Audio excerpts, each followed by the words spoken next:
friends, and welcome back to another episode of Chismeando con las Jennies. I am your host, Jennifer Mercado, and I am so happy that you're here.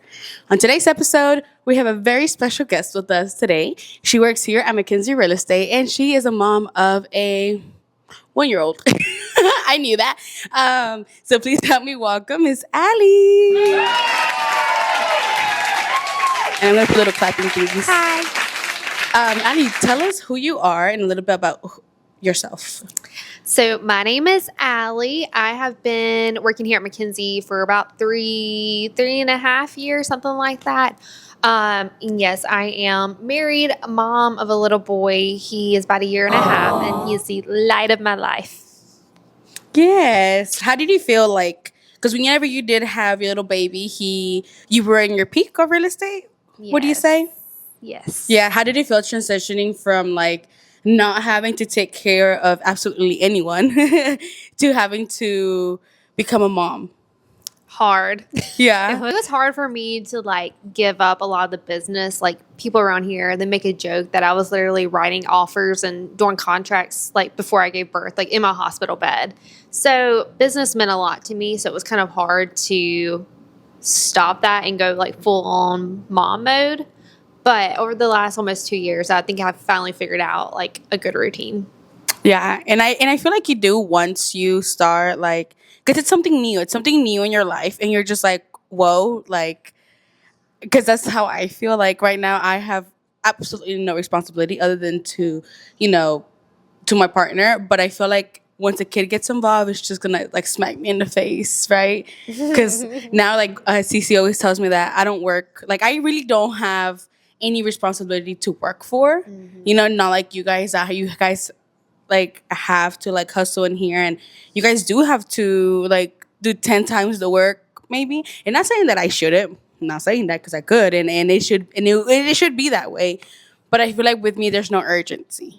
Yeah, there's definitely a difference when you have to put like diapers on your kid and everything and put like food in his mouth. Like there's a little bit like, yeah, before it was like, oh, maybe I can't go on this extra like shopping spree or on this extra vacation. But now it's like the real deal. Yeah. Yeah. Well, have you gotten like, do you have a routine set up for your baby for you to work better? Yes. It's definitely taken a little bit of time, but after almost a year of having him, we finally like got a routine going and set like schedule of days for me to work. Cause me and my husband are both self-employed, so our schedules can kind of be wonky. Yes, for sure.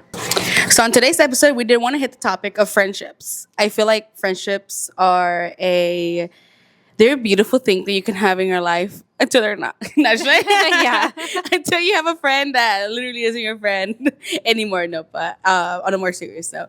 And I thought this was a perfect topic because I feel like personally with me, I have gone through my fair share of friendships over the past few years. And I'm just so young for that. But clearly I've learned that really my truly only friend is Sergio. Pretty sad to say. But, and it might be my fault. It might not be my fault. Who knows? Maybe I have a strong personality. I don't know. Anyway, so what would you say to that? Do you have like the same friends you had back in the day, or they change as you change? I think they change. So I am 27. So I've been out of high school for a little while, almost 10 years, which is crazy. And I would say from high school, I probably have 2 of my friends still alone, which is a little bit compared to how big, like, your group in high school is. And I remember my group in high school. It was in middle school, I was actually part of a friend group of like 8 of us. And then in high school, it was a different friend group because I switched, like, I didn't go to my regular high school. And that was also a group of 8. And yeah, I mean, I'm not saying that I don't talk to them because I do. Like, when I don't. No. Oh, for me, I do. Like when we see each other at parties or stuff like that, we talk to each other, right? But I wouldn't say they're like close friends that I want, like that I would tell my deepest, darkest secrets to. Yeah, no, I got about 2.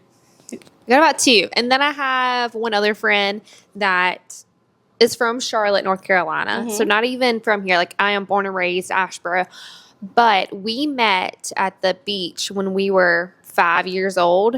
And that's crazy. Yeah, we just have connected. Wait, how did y'all keep in touch? Well, back in the day, we used to send letters to each other. A 5-year-old sending another 5-year-old Yes. letters. We would write letters. We would send each other like stickers and like little pebbles. Yeah. And just the most random crap. But then when we got a little bit older, we could go to each other's houses for the summer. So we would spend like 2 weeks here, 2 weeks there. And both of our families, we spent a lot of time at the beach, and we would always plan our trips together. Yeah. Oh, you are a beach girly. Not anymore. I'm burnt out.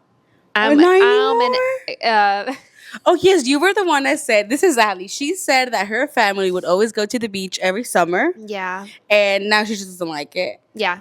Valid. I'm Oh, a it's the retired beach. beach lover. It's beautiful. You just sit there. It's beautiful in small quantities, but when you're there for like 3 weeks Oh, yeah, that's crazy. and your parents just want to go from sun up to sundown on the beach, like it just gets a little repetitive and it's just like too much. I prefer the mountains, but like every now and then, like a quick little beach trip, I'm okay with. Like I'm going this weekend. Yeah. So, But yeah, that's awesome. Yeah. I would say that I don't talk to those girls anymore. I think the one friend that I do still have that's like one of my best friends, I would say it's Giselle, and I actually met her in one of our college classes. Safe to say we both failed biology. Yep. It was like anatomy. It was like the full body anatomy. Oh, that's hard. It was the worst. The teacher was the worst. And then from there, like, we just kept talking. Oh, and Rosie, we met her also there. But I feel like me and Rosie have kept more in touch with each other. She just got married and we were there and stuff. But I would say, like, I don't know. I also feel like the thing about me is that I can't have people my age, my friends. So Unless like, and I'm not, and this might sound wrong. This really might sound wrong. But I'm not saying that, like, that they're immature, because I'm not, right? But I just prefer older. Yes. Okay. Like, I've always gotten along better with older people because I've always been the youngest of my group. Like, Jackie, for example, like, me and Jackie are really close, but she's what, like 2-3 years older than me. I don't know. It's always been that way. Like, even Giselle, even Rosie, like, they're older than me, you know? But it's always been that way just because I feel like I was forced to mature at a very early age in my life. And I feel like when I hear people my age or people younger talking about relationships and what they're doing, I'm just like, like, grow up. I don't know. Yeah. It's really hard because, like, I don't want to be that person, but it's just like, I can't, I need people that will push me to do better, that will push me to keep going in my career, that will push me to, like, keep doing what I'm doing. And I just feel like a lot of people are just not there yet. Yeah. Well, yeah, because you guys will get there, and it sucks because I'm 22 and I feel like I'm 30. So luckily, she is the youngest one at the office, so she has a lot of older souls around her. I am the youngest one here. I honestly thought Emily was younger than me, but no, I am the youngest. I used to be the youngest, and then we got two young spring chickens,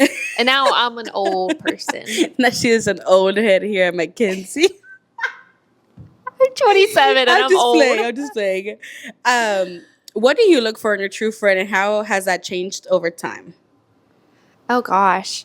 I would say, like, back in high school, you look for just like similarities. Like if we played the same sports, or a lot of the times, like back in the day, like if you were dating like friends, you would like become friends. And so I had a lot of like close relationships like that.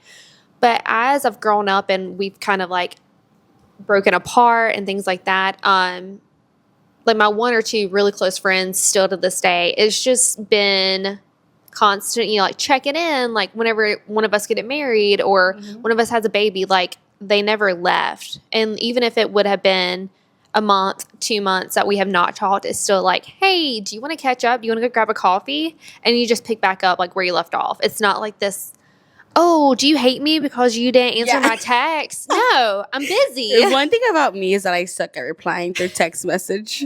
Like, and I'm a big sucker for that. Like, my friend can literally text me maybe 3 days ago and I wouldn't say until she calls me. She's like, I thought you were dead. And I was like, no, I'm still here. Sorry, girl. Like, it's like you see the messages and you like mentally reply. And you're just like, okay, I'm gonna reply in a bit, and I don't. But here's the thing: I feel like with my friendships with Giselle or any of them, like it's like that. Like we might not talk every single day, and we might not see each other every single day. But whenever we do, whether it's a week away or a month away, like we just catch up naturally. Like, and there's times me and Giselle will hang out like the whole weekend together. Like there is times we do that, but honestly, like there is times we go a whole month without seeing each other, without really talking to each other. The only thing we talk about is like the TikToks we send each other, which she doesn't even look at them. First of all, rude. I literally had to personally send him to her message through message, another TikTok. But I will say that people who are like needy friends that are like if you don't I can't. like if you don't text me for one day, like they're like, oh, you don't love me anymore, like like no, girl, get out of my I've get out had one my of those face. come in my life, and she is no longer in my life. Yeah. Again, it was because we were dating friends, and that's how we like mutually connected. Didn't know her, didn't have any like core similarities really. Yeah. But because we were both dating like friends, we would hang out. And now we've just like broken apart. And here's the one thing that I say, because they have tried to reach out, come back in our life. And if you don't miss that person while they're not communicating with you, if you don't think about them, they're not adding any value to your life. Yeah. So if you've already been out of my life for a year and I haven't thought about you, there's no point of bringing you back in. That is 100% true.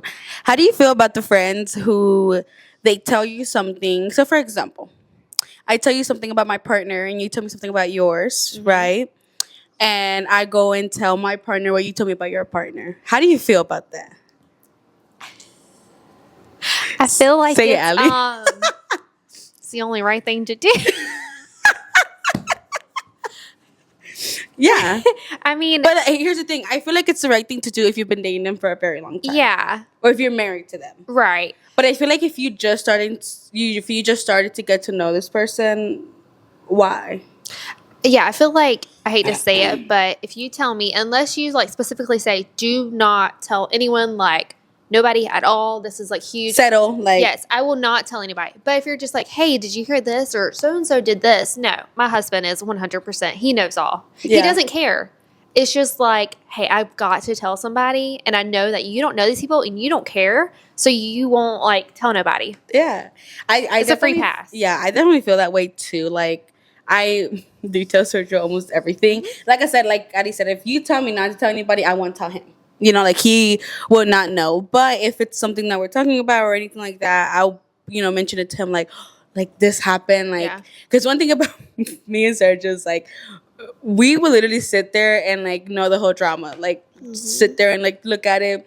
But I feel like if you just started to date this one person and I feel like if your best friend told you something about their partner, maybe that they're not usually open to talking about their relationship, I feel like you shouldn't have said anything to your current boo thing. I feel like you should definitely keep that to yourself, whether you like your friend's partner or not.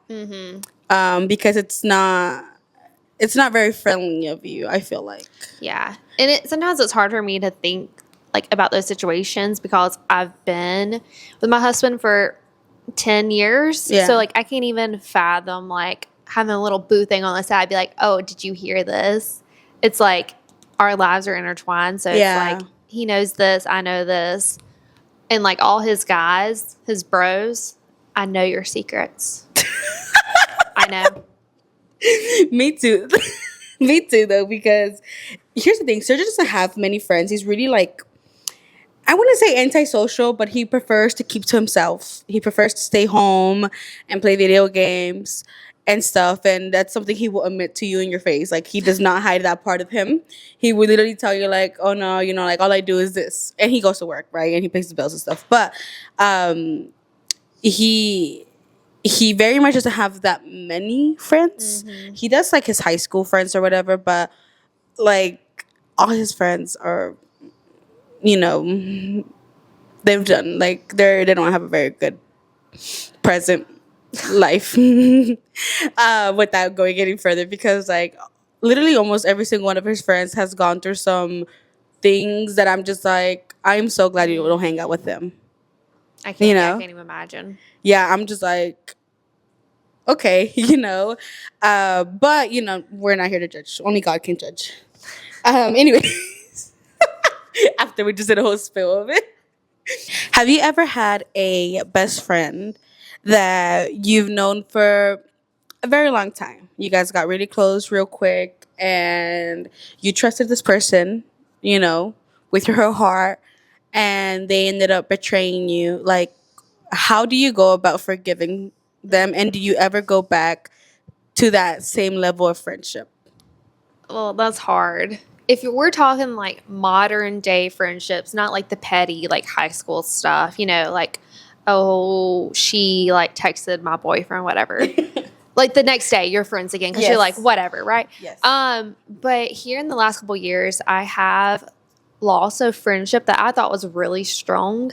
And it was due to me having a baby. This friend was jealous, not of my baby or nothing like that, but the fact that she's struggling with some infertility and she can't get pregnant. Mm-hmm. And so it was really hard for her to see. So she just like cut me out completely, but she never told me why. So I'm over here in the dark thinking I did something wrong. And it was really because of that. And it took her until after my son was born for her to come up to me and admit that. And so that was really big on her. And I have forgave her for that, but our friendship is not the same. It's too much muddy waters. Like, I love her as a person and I will hug her neck, but we're never going to go get like coffee and hang out again. I think that's fair.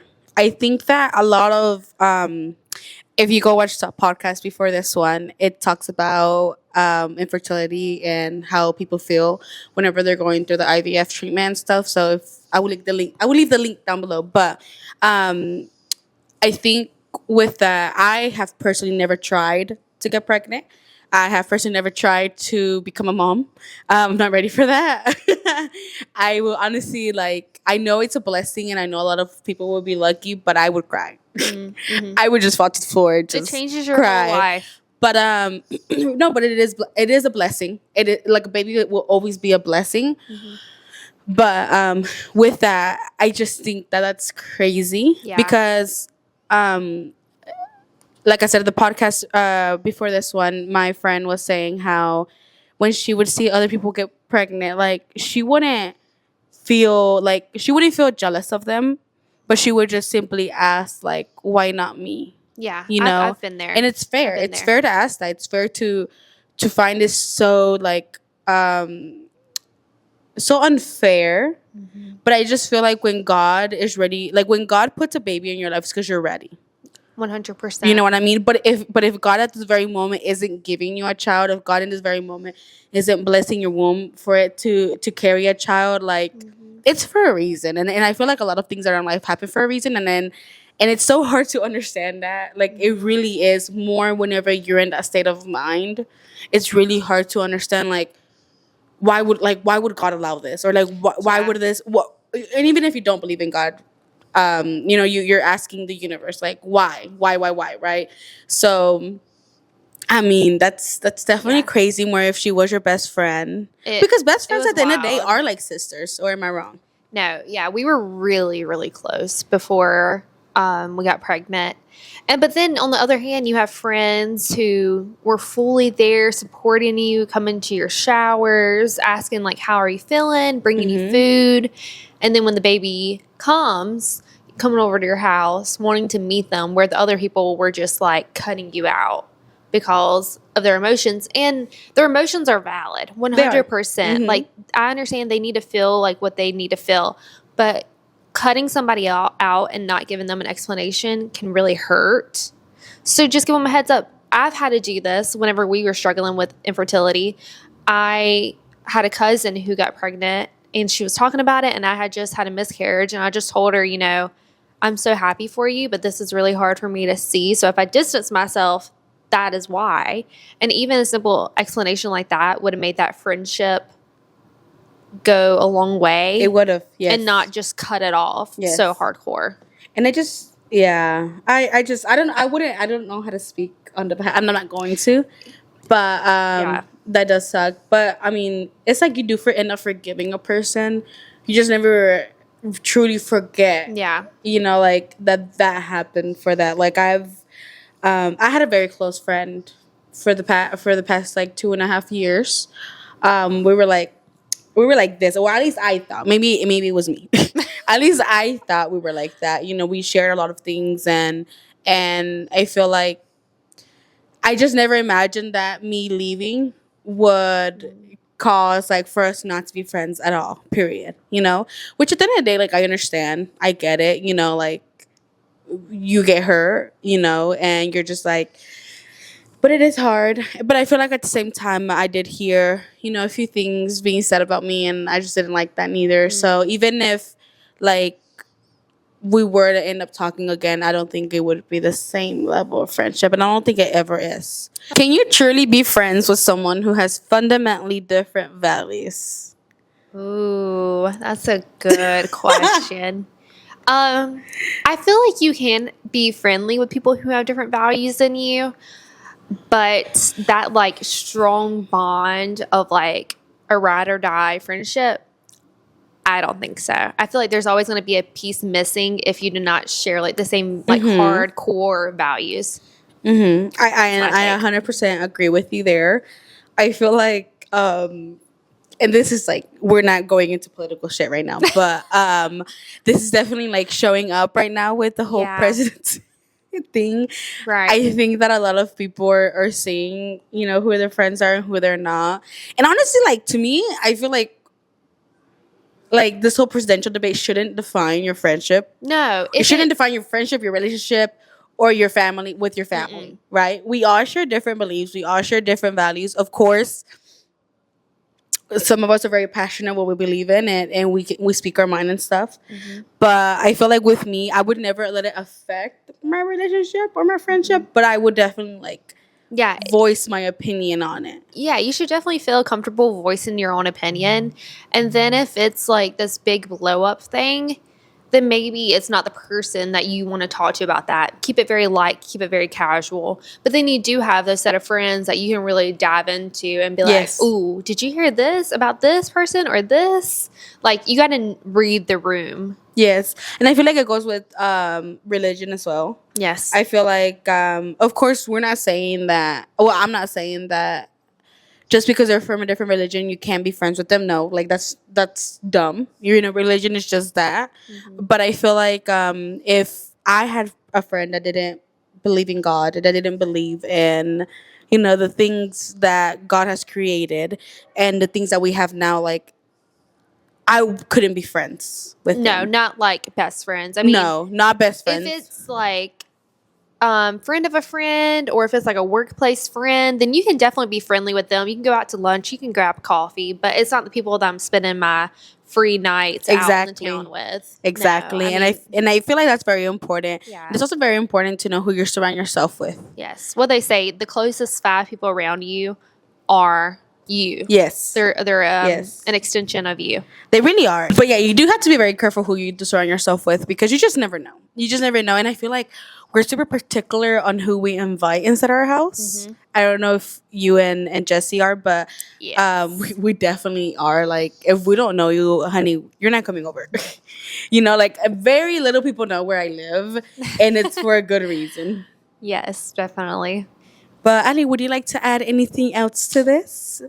Any advice? Any, you know, comment, concern?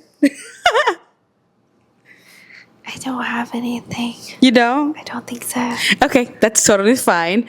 Well, thank you guys for tuning in on today's episode with Miss Allie. Can you tell me your last name, Han? Han. Okay, because Yeah. I just don't want to say it wrong. It's okay. Wait, is German. Han's Jesse's last name or is it yours? Jesse's. What was your Oakley. Oakley? Okay, so Like the sunglasses. yeah. Yeah. Okay. Yeah.